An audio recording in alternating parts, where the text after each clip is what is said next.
All right, y'all. Well, we're going to start a new project. We are going to build us a Bokashi bin. What's Bokashi? It is a brand or material that has been inoculated with different types of bacteria, yeast. There's a whole bunch going on in here. This is going to help break down material. You can use this in compost. You can use it a whole lot of different ways. For this one, we are going to be using it to compost our food. This particular Bokashi I've got is something I've got from Build a Soil. This one is their flowering mixture, so I think it's got some more flowering components. They do have a standard one. It's got all kinds of good stuff in here that's gonna really help break down some food. What my plan is I'm gonna build this Bokashi bin, and I am going to put my kitchen scraps in there, and I'm gonna cycle it out. I'll use that to feed my worm bin.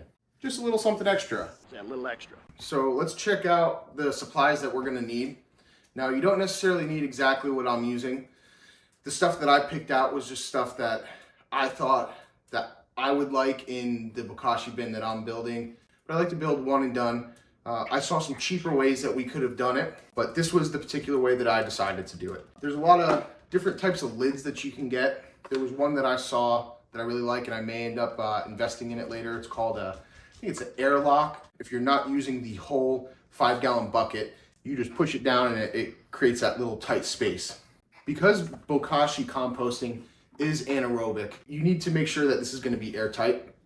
You also want to make sure that we're going to have something that's going to be compressing our material as it ferments in there, as it decomposes. There's a few reasons why I went with this, and we're going to have to do something a little bit different. You don't necessarily have to use everything that I'm using. You could get away with doing it a lot simpler, a lot cheaper. But I used this thing they call, it's like a gamma lid. We're going to have this ring that'll go on there, and then we can use this to screw it down. It's going to make it an airtight lid, but it's also easy to get off. Of course, with our original lids, these would be a little bit more difficult. While they're still airtight, you got to put that on, and then you're taking a mallet and hitting it. I've got some silicone, and we're going to use this to make sure we seal up our port. It looks almost like a spigot that comes from a cooler. In this case, you want to make sure that you're getting one that's going to have some sort of O-rings in there to make this as tight as possible. You're going to have liquid at the bottom, and you want to make sure that's not leaking out. And of course, this has to be an anaerobic ferment, so you don't want any air getting in. My plan for this is we're going to take the spigot, we'll put the one on the outside, we'll put some silicone around it, and then once we drill our hole in there, we'll put it on, and then make sure everything is nice and tight. No liquid getting out, no air getting in, and everybody's happy. The next, of course, probably one of the most important things being a Bokashi bucket is the buckets. I see a few different camps here. Food safe buckets. I think we can all agree on not wanting to use used buckets that had chemicals in it. I think that should be a given, that we just know that we're not going to use anything that may have chemicals, anything that's inside the plastic. So I would definitely suggest getting away from that if you can. Definitely a smart idea. In this case, I chose the food safe ones, though I have seen some people doing it with the Lowe's, Home Depot buckets, whatever it may be. I went with the food safe buckets, but you don't have to. Our next piece to this puzzle is going to be something that is keeping our material suspended above the bottom of the bucket. And the reason why you want to do this is once we put that in there and we have all the food scraps, it's gonna put off some liquid. It's gonna drain a little bit. So what we do is we put a little spigot on there, we keep our stuff suspended above, and then we drain it out. From my understanding, you could also take the liquid that's coming off of it and use that as a fertilizer as well. In my case, because I will be using this in my earth boxes and stuff like that, again, I'm not super well versed in this, but I know that the liquid that's coming off of there is going to be a little bit more on the acidic side, so I don't want to start throwing off my little ecosystem that I have. Maybe something outside, it won't be as detrimental, and maybe I'm overthinking it. For me, I will not be using any of that liquid other than for my outside garden. As for our main components that we're having, of course, we've got our bucket, we've got something that is going to suspend this up. And this was honestly the first route that I was originally gonna go. I was gonna try to do a Bokashi bucket for under $20. And we would have been there if we had gotten just this this and our lid. And technically we could make that work. Again, I am only doing this because this is the way that I want to do it. If we wanted to do it a super cheap way, we could have 2 buckets, drill a bunch of holes in the bottom. Now this is our fermentation bucket. This is our collection bucket. And we could have done it without the spigot too, right? We just would have had to have taken this out, dumped it, whatever it may be. In my mind now is we have the possibility of introducing air into the system because we have this ring, right? So that has a way, we can tape it up, but then does that mean every time that we do that, we're going to have to untape it? Or if we have caulking on there or silicone, we have to break that seal, redo it. It just seems like a whole lot of work to me. So I figured this was the easiest way. We could make a completely airtight system. Our lid, our raising platform, and then our spigot. That's all of our supplies that we're gonna need. As for our tools that I'll be using as well, again, you don't have to have all of these, but these will definitely make your life a whole lot easier. I know that this kind of gets into the price of the stuff getting up a little bit more if you don't have these tools. I would suggest you get a friend. If you don't have these tools, get a friend that does have some of these. But our tools that we're gonna be using, of course, I got my drill. I've got just a little drill bit in there for when we figure out where we're going. I'll just punch that quick hole. And to get our hole in our bucket up to size, we're gonna be using a step bit. And this will just make it really easy. We'll be able to punch a hole through there and just line it up. I've got a marker. I've got this. We're gonna see if we're gonna need this. I may not need this. It probably make it a little bit easier to clean up the edges once we cut some stuff. I've got a couple of pliers. I've got a multi-tool. We've got our mallet. We're gonna definitely need this mallet when we are setting this rim because this rim is very, very tight. Once you put it on there, then you can kind of bang it around to get it. Again, you don't need this. You could just manhandle it and whack it, but make my life a little bit easier. And then of course for our caulking, we need a caulking gun. You could get just a tube and just kind of squirt it out. Spread it on. I would definitely stick with silicone over anything else. We're gonna try to keep it on the outside. I don't want any of the silicone and any of the chemicals that could possibly be in it leaching into the liquid that I could potentially be using out in my outside garden. Again, I think we're kind of splitting hairs because this is definitely not food safe by any means. We can only do so much, so to speak. So try to do the best we can when we can. When we're doing this composting is we want to make sure that we're putting weight on that material to compress it as much as possible, trying to keep everything as airtight as possible in there. And because I don't have that lid that's going to be going all the way down and this is going to be up here, we're going to need something to put on our material. We want to be able to weigh that down. I was thinking about just using a junk plate or something from the kitchen, but I'm kind of going down the route where I may use one of these lids. Now, obviously, I'm gonna have to modify this lid. We'll end up cutting this around.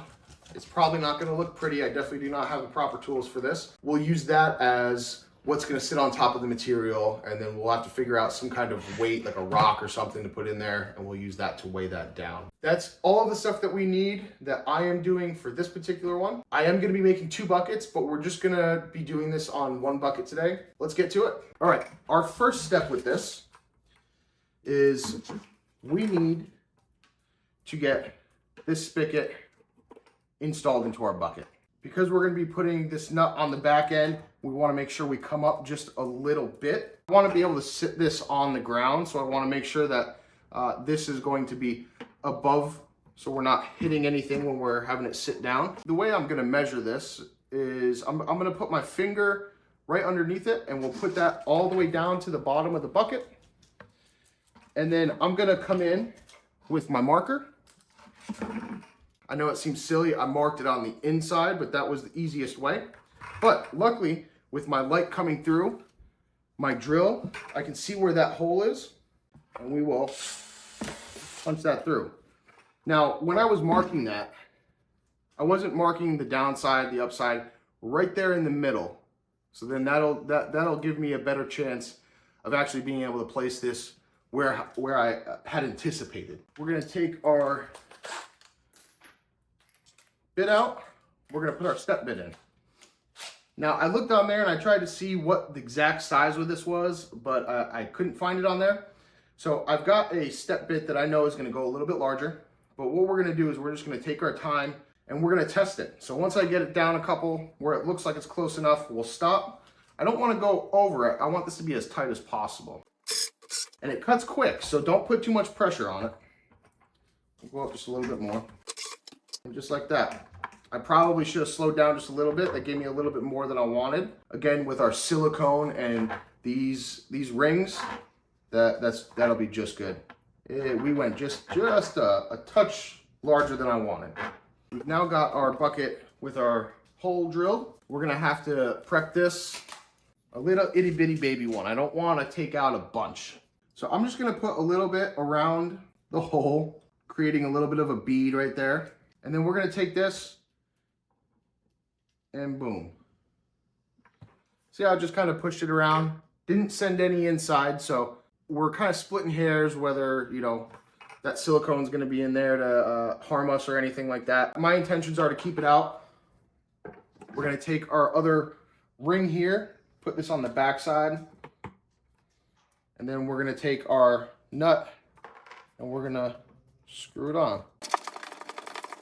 You would think that you're going to want to tighten the heck out of it. But the thing is with these water seals is you don't want to do too much because then you're going to be taking those silicone O-rings and mushroom them out and they're not going to do their job. So you want to just really do it till it's tight. You can kind of see in that one how it's kind of pushing it out. You don't want to take any wrenches or anything and really crank down on it. Just enough so it's tight.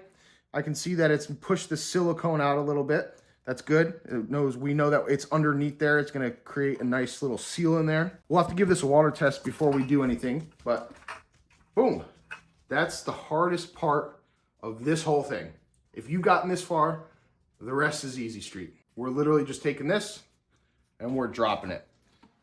Obviously, you want to make sure that when we're doing this, that this tray, you're not installing it right where that tray is. That would be kind of, that'd be a bummer, right? Then you wouldn't be able to sit this down properly.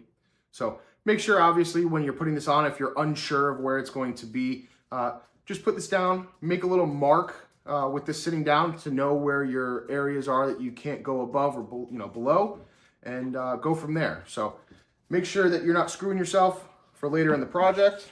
But boom, that lays down just like that. You can see sitting in there. This is going to suspend that food, allow that liquid to go down there. And then once that fills up, every once in a while we can drain it out. The next part, we've got our lid. Our lid is going to go right on here. And like I said, you could bash it down with your hands. I'm going to make my life a little easier. We're going to take this mallet.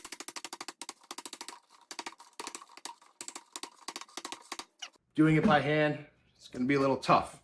And boom. That's it, folks. Can't get any simpler than that. This is a project that I've been wanting to do for a long time.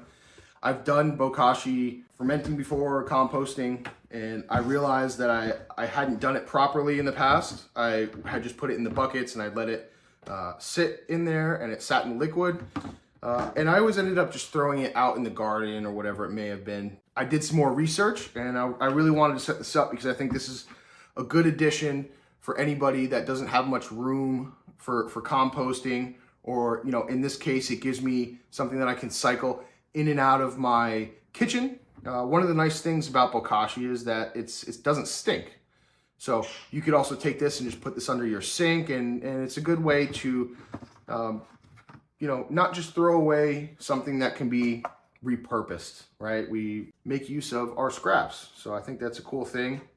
Like I said, this is something really good for somebody that's unable to do thermophilic compost, someone that's able to have those big compost piles and get out there and turn it. This is definitely a lazy man's way to do it. Now, the other thing with the Bokashi composting is it's not like what most people think of composting as the thermophilic, where you put something out in that pile and then after turning it and it doing what it's supposed to do, it makes it into like this, it's not what you put into that compost. It looks completely different. Bokashi, you're going to literally put food scraps in, you're gonna put the Bokashi on there, you add it up. Say if I wanted to fill this all the way up, or I could fill it up, halfway, And then you let it sit there once you're done filling it for a minimum of 2 weeks. And then when you open it back up, it's going to look almost exactly the same. That stuff is still going to look like food. But what we've now done is we've taken our Bokashi that has all of the bacteria and all this different stuff, and it colonizes our food scraps. And it outcompetes anything that's going to be negative, and it's going to start breaking that down. So it makes it, once it goes into the ground, a little bit more available for the plants to start getting at and for it to quickly break down. So that's the idea behind it. So one, being able to be in a smaller area composting, and just being able to compost. I highly suggest anybody that's able to do it, even just doing this the cheap way, right? Just getting a couple buckets. It's fun. It's a cool thing to get into. So I definitely encourage anybody. If you guys have any questions, again, this is my first real Bokashi bucket. Like I said, I haven't done it right in the past. I don't know a whole lot about the actual Bokashi itself as to exactly what it's doing, but I do know that it starts to, break down those foods and gets it composting before you can get it in the ground. So if you have any questions, hit us up. I'll be learning as I go. So the more knowledge that I can gain, the more I can share. And if somebody else that's been doing this for a while has some more knowledge in it, chime in, let us know how you do it, what you prefer to do it with, and the type of system that you're using. I know making Bokashi is something I'd really like to get into. It doesn't seem like it's too terribly hard.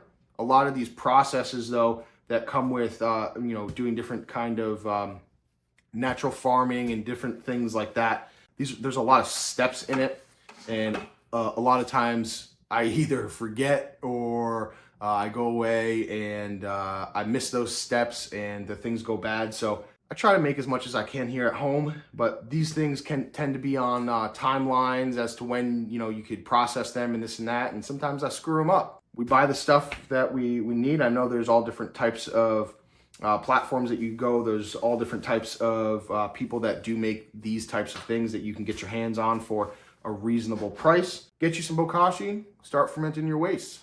Peace.